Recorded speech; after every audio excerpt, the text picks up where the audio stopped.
Hey, James the Titch Taylor. Yes, that was his nickname, Titch, because he's only not 5 foot tall. He's an ex-England player. He's now been named as a full-time independent England selector by the ECB and the Test setup. He's only 28 years old.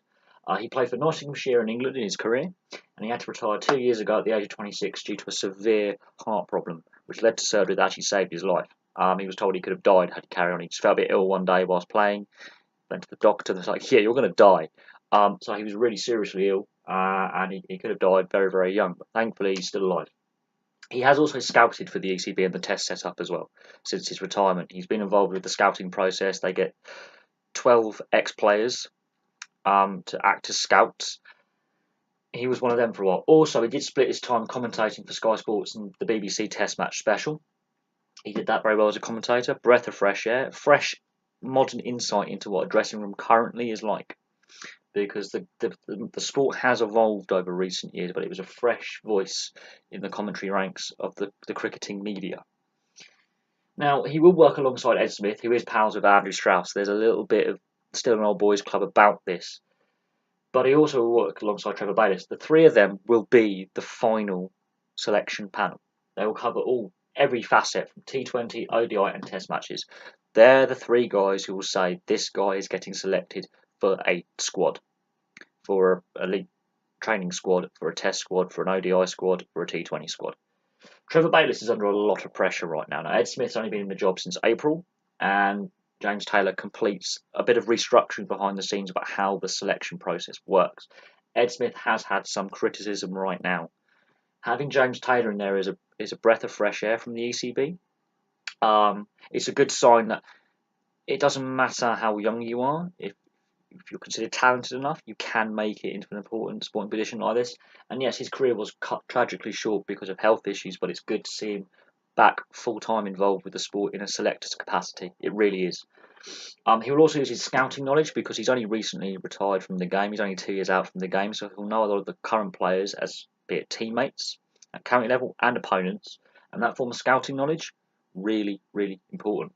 Yes, he didn't play many games for England, and the heart issues is part of that. He could still be playing for England now had his heart not failed him. And he can take some of the pressure off Smith and Bayliss. Bayliss is under a lot of pressure right now as England head coach. Obviously, the Test series against India starts in a few weeks. We've already lost the T20 series, the one day series. We could lose that as well. So far in the last 2 years, it hasn't gone great with Bayliss as the head coach. There has been a lot of issues, especially form away from home and patchy form at home. The Pakistan 2 Test series showed that within one Test we were hopeless, the next Test we were brilliant. So consistency is an issue.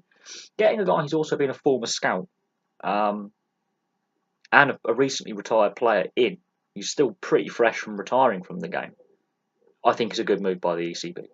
That will also bring some more trust to the selection process because this guy has played with and against a lot of the players they will be assessing for selection for all three forms of the game.